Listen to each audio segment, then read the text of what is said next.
Gabriel Attal, bonjour. Bonjour. Porte-parole du gouvernement. Gabriel Attal, les 10 et 24 avril prochains, 2022, élection présidentielle. Vous confirmez les dates? Alors, c'est une date qui sera annoncée, confirmée la semaine prochaine, a priori. Mais c'est un scénario très sérieux et une piste très sérieuse. Non, c'est pas une piste, ce sont les dates, quoi. Ça sera au printemps. Qui seront confirmées la semaine prochaine. Ça sera au printemps prochain. Ça peut difficilement être le 1er et le 8 mai pour des raisons évidentes. Et donc, ce sera annoncé la semaine prochaine. Mais 10, 24 avril. C'est une piste très sérieuse. Très sérieuse. Mais pourquoi ne pas me dire oui? Parce que moi, je respecte les fonctionnements démocratiques. Okay. Ça doit passer, je crois, en Conseil des ministres. Bon. C'est le cas la semaine prochaine. Bon, d'accord. J'annonce les choses quand elles sont confirmées. Bon, c'est important en tant que porte-parole. Dans 291 jours, 9 mois et demi, la présidentielle. C'est rapide, ça va arriver vite. Pourquoi ces dates plutôt que d'habitude? À cause du 1er mai et du 8 mai? Je vous disais à l'instant que dans le choix qu'on sera amené à faire et à confirmer, il y a le fait qu'il y a un 1er et un 8 mai qui tombe le dimanche. Évidemment, on prendra des décisions qui permettent au plus grand nombre d'aller voter, puisque c'est un enjeu important, on va peut-être y revenir. Je vais y revenir, oui. C'est évidemment très important. Je vais y revenir sur les résultats des régionales, sur l'abstention. Mais Conseil de défense sanitaire, aujourd'hui, doit-on s'inquiéter du variant Delta, le variant indien? Franchement. Il doit nous préoccuper. Il y a une vigilance absolue autour du variant Delta, dont on sait maintenant qu'il est plus contagieux, encore plus contagieux que le variant dit anglais, qui était déjà plus contagieux que le premier.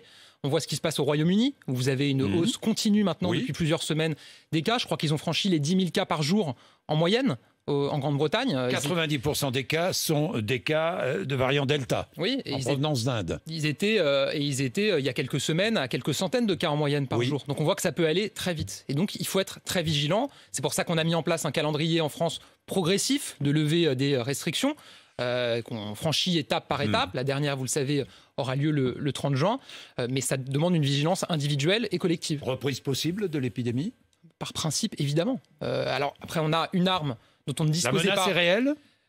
Il y a une menace liée au variant Delta, mais on a une arme dont on ne disposait pas il y a un an, c'est la vaccination. Le vaccin, c'est quand même une arme qui permet de protéger contre l'épidémie. Et plus on continuera à se faire vacciner, plus les Français iront se faire vacciner, plus on se donnera la capacité de se protéger vis-à-vis de l'épidémie et de ses variants. Sauf que les Britanniques sont vaccinés. Il y a une stratégie qui a été différente. Ils sont vaccinés et ils sont touchés par le variant. Oui, j'entendais Karine Lacombe ce matin sur l'antenne de RMC qui disait elle-même que là-bas, il y avait eu au départ un espacement très important entre les deux doses, que ça avait peut-être joué, ce qui n'est pas un choix qu'on a fait, en tout cas pas dans ces proportions-là en France. Voilà, on a toujours été très vigilants et précautionneux. Oui, vaccination qui ralentit en France? Par définition, vous avez de plus en plus de gens qui sont vaccinés. Ceux qui restent sont ceux qu'il faut aller chercher. Alors comment allez-vous faire pour les remobiliser, pour les mobiliser? On va continuer à communiquer, continuer l'échange qu'on a là et le risque qui existe. Et le fait de rappeler que la vaccination est une arme importante, c'est évidemment un enjeu. Et puis, Olivier Véran a donné des souplesses d'organisation pour les vacances. Il y avait des Français qui hésitaient à se faire vacciner en se disant... Ma deuxième dose va tomber peut-être au mois d'août, je ne sais pas où je serai, etc. Il a donné de la souplesse en termes d'espacement entre les deux doses, en termes de capacité à faire sa deuxième dose ailleurs que là où on a fait la première. Voilà, on donne plein de marge pour encourager la vaccination, notamment chez les jeunes. Le télétravail, retour à la normale le 30 juin? Ça fera partie de ce qui sera discuté en Conseil de défense et avec les partenaires sociaux. Il y a déjà une première étape d'assouplissement, puisque c'était très dur aussi pour beaucoup de Français d'être tout le temps chez eux. Il y en a qui souhaitaient retourner au travail, ils pouvaient déjà y aller une journée. On a assoupli encore et évidemment, dès qu'on considérera que la situation sanitaire le justifie, on continuera à est-ce que la situation sanitaire le justifie? Aujourd'hui, on voit que les voyants sont ouverts. Les voyants sont ouverts. Je vais vous dire, donc retour à la normale le 30 juin. Je vais vous dire, c'est pas parce que les voyants sont ouverts qu'il faut griller des feux. Voilà. Il faut quand même continuer à faire attention. Encore une fois, il y a une menace. Une quatrième vague est possible. On le disait tout à l'heure. Évidemment. Et moi, je suis porte-parole du gouvernement depuis un an dans cette crise sanitaire. J'ai bien appris qu'il ne faut jamais rien exclure par principe pour l'avenir, Jean-Jacques Bourdin. L'assurance chômage, le Conseil d'État suspend les nouvelles règles de calcul de l'assurance chômage. Donc, elle ne s'appliquera pas le 1er juillet. Pas à partir du 1er juillet, comme c'était prévu. Pas à partir du 1er juillet. Mais quelle réponse apportez-vous ce matin au Conseil d'État? La réponse que je leur apporte, mais qu'on va leur apporter très directement, c'est le témoignage prouvé par des faits que la reprise économique est là et que les signaux économiques encourageants sont là. Parce que c'est ça, c'est d'ailleurs assez un peu étonnant incertitude sur la situation économique, dit le Conseil d'État. Parce qu'en gros, le Conseil d'État dit il n'y a pas de sujet, on ne relève pas de problème de fond sur la réforme. on ne relève pas de difficultés de droit sur la réforme. Il diffère l'entrée en application de cette réforme parce qu'il considère qu'il y a trop d'incertitudes sur la situation économique pour qu'elle puisse rentrer en vigueur aujourd'hui. Or, qu'est-ce qu'on constate depuis maintenant plusieurs semaines et au fur et à mesure qu'on lève les restrictions ? C'est que l'économie repart. Elle repart bien, elle repart fort. C'est qu'il y a des opportunités d'emploi qui, chaque mois, chaque trimestre, se créent dans notre économie. Aujourd'hui, je crois qu'il y a 215 000 emplois vacants. On cherche 120 000 personnes dans l'hôtellerie, la restauration et le commerce. On cherche 70 000 personnes dans le tourisme. On cherche des dizaines de milliers de personnes dans l'agriculture, dans le bâtiment. Et donc, c'est des opportunités. Et donc, c'est cohérent avec la réforme de l'assurance chômage qu'on a proposée. Pour inciter les Français à aller travailler, puisqu'il y a du travail, le cœur de la réforme. On réduit l'assurance chômage. Non, je vais vous dire, le cœur de la réforme. Les droits des chômeurs. Le cœur de la réforme de l'assurance chômage, c'est quoi ? C'est de constater qu'on est en France les champions d'Europe des contrats courts. On a 10 fois plus de contrats courts, de CDD parfois de quelques jours. Ça a augmenté de 250% depuis 15 ans que dans le reste de l'Europe et qu'en Allemagne notamment.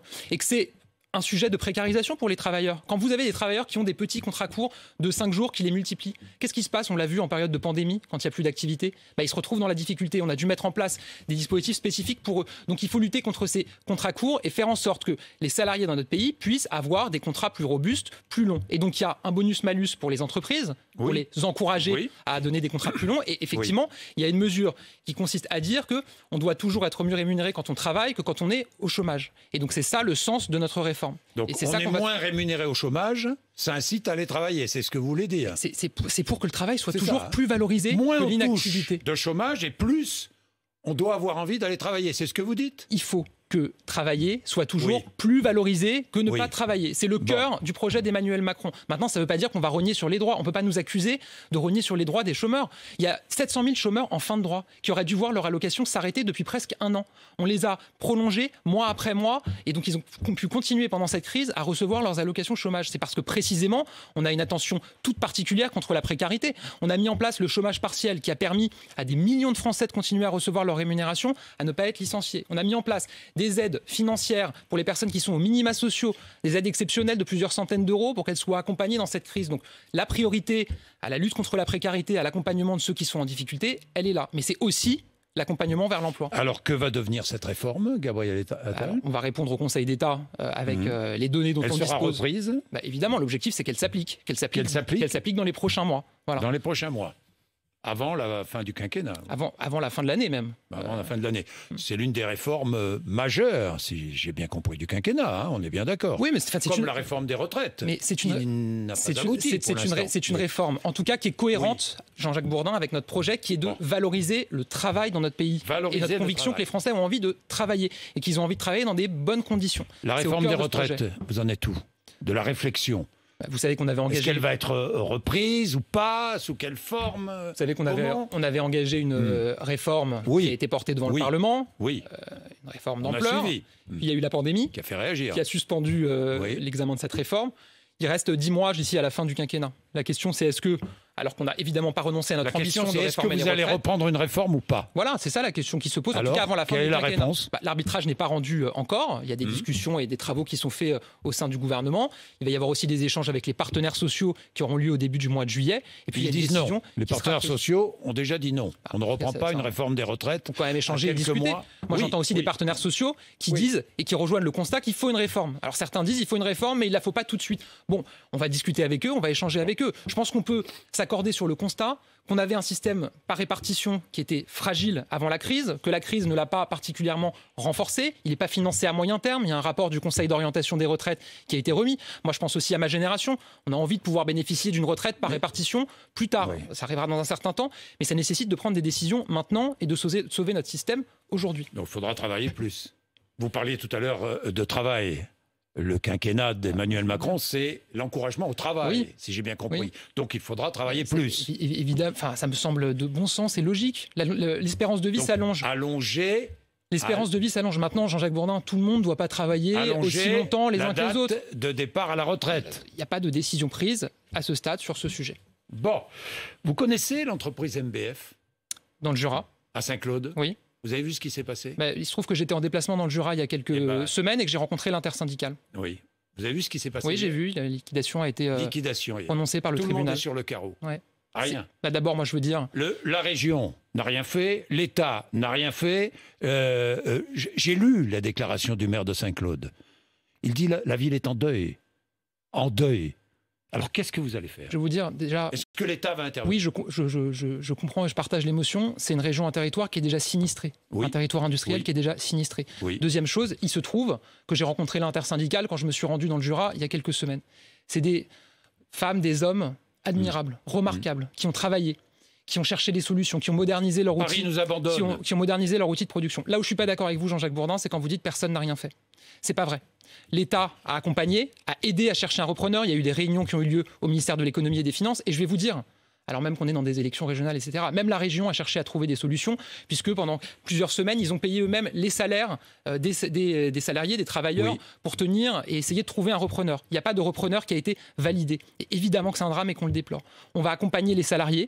On a un fonds dédié de plusieurs dizaines de millions d'euros pour ça, pour les accompagner financièrement, pour les accompagner en termes de formation, pour qu'ils puissent retrouver un emploi. C'est évidemment très difficile et c'est évidemment beaucoup d'émotions et beaucoup de tristesse pour ce territoire et bien au-delà, mais on va pas lâcher l'affaire et on va continuer à les accompagner, évidemment. Les régionales, l'abstention très forte dimanche dernier. Est-ce que la démocratie française est malade? Je vous pose franchement la question. Est-ce qu'elle est malade? Je crois qu'on peut dire que oui, évidemment. Quand on a un tel niveau d'abstention, ça veut dire qu'on engage le pronostic vital de notre démocratie, quelque part. Quand on a des niveaux aussi... un niveau aussi abyssal d'abstention. Je me souviens de cette phrase d'Albert Camus. Lorsque la démocratie est malade, le fascisme vient à son chevet et ce n'est pas pour prendre de ses nouvelles. Oui, je pense qu'un tel niveau d'abstention met en péril la démocratie. D'abord parce que quand on s'abstient, c'est sûr qu'on ne fait pas de choix dans une élection, mais c'est d'autres qui font un choix pour nous. Je suis content d'entendre le porte-parole du gouvernement dire cela ce matin parce que je n'ai pas entendu le président de la République. Ouais. Pas un mot depuis dimanche. Dimanche soir, je n'ai pas entendu le Premier ministre.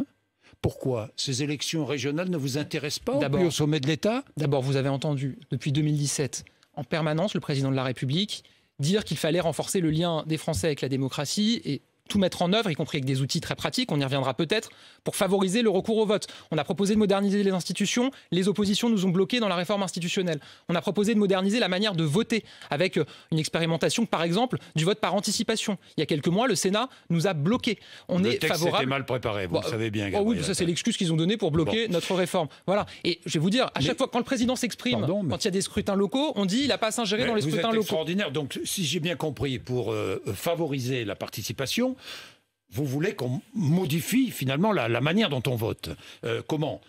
Peut-être un vote obligatoire, non? Moi, j'ai jamais. Enfin, le débat peut avoir lieu, mais j'ai jamais été très favorable. Moi, je pense qu'il faut convaincre les gens d'aller voter plutôt que de les forcer. Vote sur plusieurs jours. Mais il faut être très ouvert et pour le coup avoir une vraie discussion transpartisane avec l'ensemble des formations politiques Internet sur cette question-là. Moi, je suis favorable au vote électronique. Je le dis. Et le ministre de l'Intérieur dit non à tout ça. J'ai entendu encore. C'est pour ça qu'il dit non. C'est pour ça qu'il faut avoir une discussion. Je vais vous dire ce qui a peut-être achevé de me convaincre. On n'en a pas beaucoup parlé en France. Il y a quelques semaines, on a eu des élections qu'on appelle des élections consulaires, c'est-à-dire que les Français de l'étranger qui habitent en dehors de France ont élu leurs représentants. Pour la première fois, ils l'ont fait avec un vote électronique. Ça s'est bien passé. Il n'y a pas eu de contestation particulière. Et le taux... Les votes ont eu lieu. Je n'ai pas le taux de participation qui avait lieu, mais ce serait intéressant de le regarder. Moi, effectivement, oui. Bon, il est très bas. Sur les élections des Français de l'étranger, on a souvent un taux de participation qui est assez, vous savez, qui est assez faible. 20% de participation. Mais on a souvent un taux aux différentes élections Français de l'étranger, vous le savez, qui est faible. C'est aussi une piste qui peut être regardée, mais moi je suis plutôt favorable au vote électronique. Mais vous savez, dès la campagne présidentielle, Emmanuel Macron s'était engagé sur ces questions-là. Il avait fait des propositions. Mais à chaque fois qu'on fait des propositions depuis le début de ce quinquennat, les oppositions le bloquent. Elles veulent voter comme on votait il y a 100 ans et elles ne veulent pas regarder vers le futur. Va s'exprimer sur ces élections parce qu'on a l'impression que ça qui passe au-dessus, que ça ne l'intéresse pas. Mais vous savez l'impression que ça donne? Ça donne l'impression qu'il ne s'intéresse pas aux Français. Et c'est ce que ressentent aussi les Français. On ne va pas rentrer dans des exagérations. Je vous dis, est-ce qu'il va s'exprimer? Je vais vous dire, le président, à chaque fois qu'il s'exprime sur les élections, je viens sur votre plateau ensuite et on me dit mais est-ce que c'est le rôle du président de la République de parler des élections locales? Il s'ingère dans les élections, etc. Je veux dire, le président, il s'exprime régulièrement, il s'exprime à l'occasion de déplacements, il s'exprime parfois et souvent aussi en réponse aux questions des journalistes. Donc évidemment qu'il va continuer à s'exprimer. Bien, pourquoi cette gifle électorale à La République En Marche, donnée à La République En Marche? On le disait à l'instant, il y a eu une très faible participation, historiquement faible. Et on sait qu'un tel contexte, ça favorise les sortants. Et ce que vous voyez partout, c'est qu'eux ont été nettement en tête de ces élections, les sortants, ceux qui étaient en place. Dans les régions... dire que vous ne donnez pas envie de participer? Ça veut dire qu'on a du boulot en termes d'implantation locale pour La République En Marche. Mais c'est évident, je veux dire, on n'existait pas aux dernières élections régionales en 2015.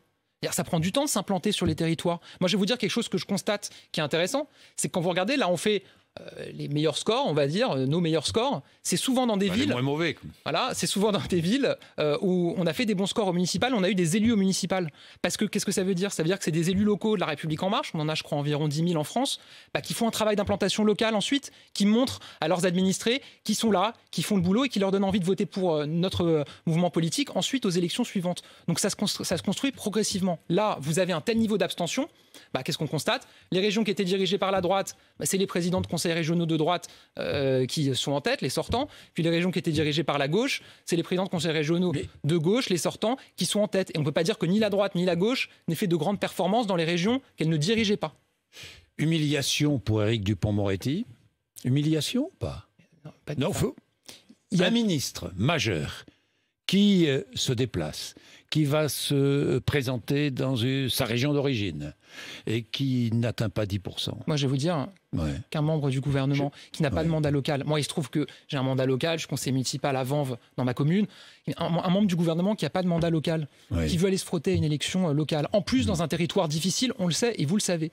Moi, je pense que ça doit être salué. Voilà. C'est évidemment difficile de se frotter à une élection. Ça peut être difficile en termes de résultats. C'est ce qui s'est passé dans les Hauts-de-France. Mais je vais vous dire, moi, j'ai entendu depuis le début de ce quinquennat des gens, notamment dans les oppositions, des commentateurs, nous dire « Ah, mais regardez, il y a des membres du gouvernement qui n'ont pas d'expérience politique, qui n'ont pas de mandat locaux. C'est la société civile, ils devraient avoir un mandat, etc. » Ils se présentent à des élections, on leur reproche. Non, ça doit être salué. Par définition, quand on se présente à une élection, si on se présente à une élection que quand on est sûr de faire un bon score, on ne se présente jamais à une élection. Et ils sont sanctionnés. Gabriel Attal, est-ce qu'il va y avoir un remaniement gouvernemental? J'en ai absolument aucune idée. Est-ce qu'il faut un remaniement? Vous savez bien comment ça fonctionne. Il n'y a que le président et le Premier ministre. Oui, ça je sais. Vous souhaitez? Moi, je n'ai pas à souhaiter un remaniement. Moi, ce que je constate, c'est quoi? Alors vous allez me dire, c'est langue de bois, etc. Mais on a un gouvernement qui est au travail. On lève les restrictions les unes après les autres. Et surtout, on agit pour la reprise économique du pays et pour la reconstruction du pays. On avait commencé à le faire avant la deuxième vague, avec ce gouvernement, avec ce Premier ministre. Et moi, je pense qu'il faut qu'on continue à le faire de manière très forte dans les semaines et les mois qui viennent. Vous savez, là, si on sort durablement de la crise sanitaire, comme on l'espère cet été grâce à la vaccination, qu'est-ce qui va se passer?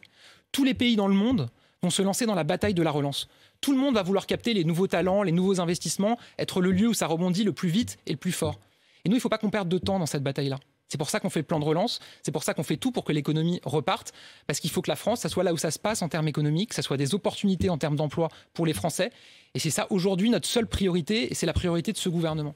Oui, et la priorité, c'est de ne pas oublier les Français qui, eux, se sentent oubliés, qui peut-être ne vont pas voter. Dites-moi, que dites-vous ce matin à ceux qui déjà expliquent que le second tour n'opposera pas Emmanuel Macron à Marine Le Pen? Une élection n'est jamais jouée à l'avance, par principe. Moi, j'ai jamais fait partie de ceux qui disaient que le second tour de l'élection était déjà prévu, alors même que le premier tour n'a pas eu lieu. Je vais vous dire, moi, je rêve d'un second tour sans Marine Le Pen. Évidemment, un second tour avec Emmanuel Macron, mais sans Marine Le Pen. C'est aussi le cœur de mon engagement politique que de lutter contre ces idées-là et contre parfois des valeurs nauséabondes qui sont relayées par les élus du Rassemblement national, du Front national. Et donc, il y aura une campagne présidentielle, il y aura une élection, mais personne ne peut dire que le second tour est prévu d'avance.